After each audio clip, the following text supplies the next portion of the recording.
दोस्तों ये वाकया पाकिस्तान के इलाके गिलगित बल्जिस्तान का है। यहाँ एक नौजवान एक होटल में नौकरी करता था।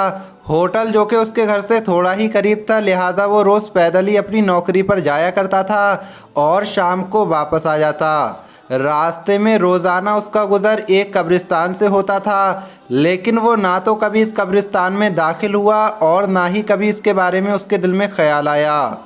लेकिन एक दिन जब वो अपनी नौकरी से फारिग होकर अपने घर वापस आ रहा था तो उसे एक आवाज़ सुनाई दी। उस वक्त वो नौजवान कब्रिस्तान के बाहर से गुज़र रहा था। ये आवाज़ साफ नहीं आ रही थी, लिहाजा उसने फ़ैसला किया कि कब्रिस्तान में जाकर देखा जाए आखिर क्या मामला है, ये आवाज़ किसकी आ रही है और इस कब्रिस्तान यानी खामोश शहर में कौन इतनी तेज़ तेज़ आवाज़ में बोल रहा है। तो दोस्तों वो किसकी आवाज़ थी और कब्रिस्तान में कौन इतनी ज़ोर ज़ोर से बोल रहा था, आगे हम आपको वीडियो में बताएंगे। लेकिन उससे पहले अगर आपने इस वीडियो को लाइक नहीं किया है तो वीडियो को लाइक करें। अगर आपने अभी तक हमारे यूट्यूब चैनल को सब्सक्राइब नहीं किया है तो चैनल को सब्सक्राइब करके बेल आइकन ज़रूर दबा दें।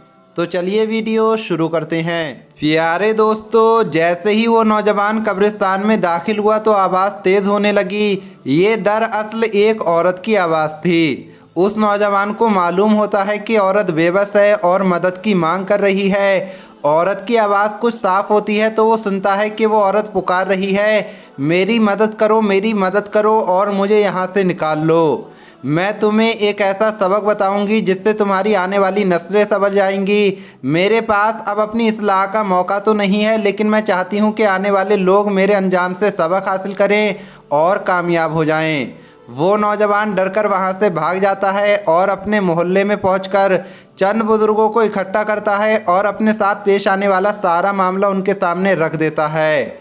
बुजुर्ग इस नौजवान के साथ कब्रिस्तान जाने का फ़ैसला करते हैं। अब वो नौजवान 8 से 10 लोगों के साथ कब्रिस्तान में दाखिल होता है तो वो आवाज़ अभी भी सुनाई दे रही थी।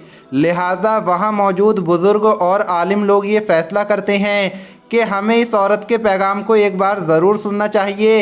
इसलिए अब कब्र की खुदाई का काम शुरू हो चुका है। इतने में 8 से 10 लोगों का हुजूम अब 35 से 40 लोगों के मजमे में बदल चुका था। जब कब्र की खुदाई पूरी होती है तो देखा गया वहाँ एक औरत बैठी है जो कहती है कि कोई मेरे घर जाओ, वहाँ से एक सूट ले आओ और उसके साथ साथ कोई बड़ी चादर या दुपट्टा ज़रूर लाना। अगर मेरे घर का पता मालूम ना हो तो जाओ, कोई अपने घर जाओ और किसी औरत के कपड़े ले आओ, लेकिन साथ में एक बड़ी चादर या दुपट्टा ज़रूर लेकर आना।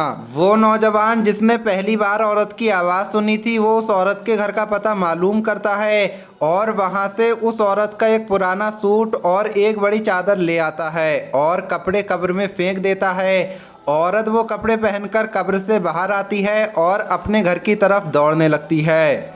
उधर वो लोग भी उस औरत के पीछे पीछे दौड़ने लगते हैं। औरत बार बार कहे जा रही है कि तुम सब मेरे पीछे आते रहो। औरत अपने घर में दाखिल होकर कमरे की तरफ लपकती है और कमरे को अंदर से बंद कर लेती है।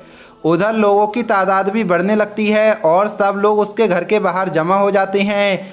फिर औरत उन लोगों को घर के अंदर आने की इजाज़त देती है और कहती है कि अंदर आ जाओ, आज मैं तुम सब लोगों को एक ऐसा सबक दूंगी जिससे तुम्हारी आने वाली नस्लें महफूज हो जाएंगी। कब्र से बाहर आना और ये पैगाम तुम लोगों तक पहुंचाना ही शायद मेरी बख्शिश का ज़रिया बन जाए।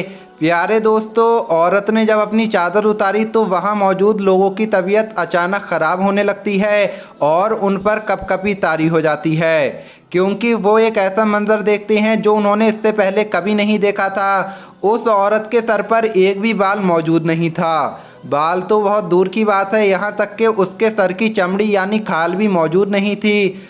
उस नौजवान ने सवाल किया, तुम्हारे बालों के साथ क्या हुआ है? औरत ने जवाब दिया, जब मैं ज़िंदा थी और अपने घर से बाहर निकलती थी तो अपने बालों को नंगा रखती थी, उनको चमकीला बनाती थी ताकि ज़्यादा से ज़्यादा आदमी मेरे बालों की तारीफ़ करें और मेरी खूबसूरती की तरफ मुतवज्जे हों। उस नौजवान ने फिर सवाल किया कि तुम्हारे होंठ कहाँ गए?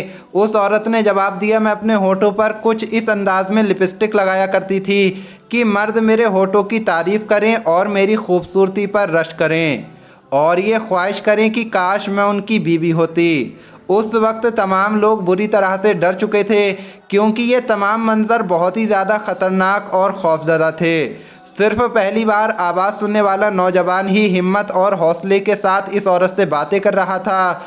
वो नौजवान गौर करता है कि इस औरत के पैरों की उंगलियों पर खाल और नाखून मौजूद नहीं हैं, जबकि उसके पाँव मुकम्मल तौर पर सड़ गल चुके हैं। वो नौजवान सवाल करता है, तुम्हारे पैरों के साथ क्या हुआ है? औरत ने बड़ी तकलीफ़ से बताया, जब मैं जवान थी तो गैर मर्दों की जानिब बढ़ते हुए मुझे कभी डर नहीं लगता था। मैं इन्हीं पैरों से भाग भाग कर गैर मर्दों से मिलती थी, उनसे नाजायज़ ताल्लुक़ बनाती थी।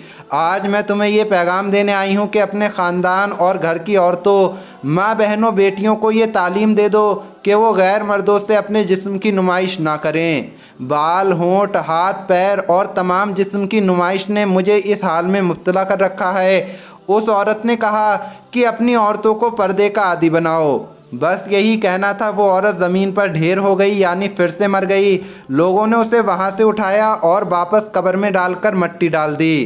प्यारे दोस्तों, इस वीडियो में औरतों के लिए अहम पैगाम है कि वो पर्दे में रहें, लेकिन मर्द हज़रात को भी चाहिए कि वो अपनी नज़रें झुकाकर चलें। इस्लाम में औरतों के लिए पर्दे का हुक्म है, तो मर्दों को भी हुक्म दिया गया है कि वो अपनी नज़रें झुकाकर चलें। प्यारे दोस्तों, ये वीडियो आपको कैसी लगी कमेंट बॉक्स में ज़रूर बताएं। मिलेंगे अगली वीडियो में। अस्सलाम वालेकुम, अल्लाह हाफिज़।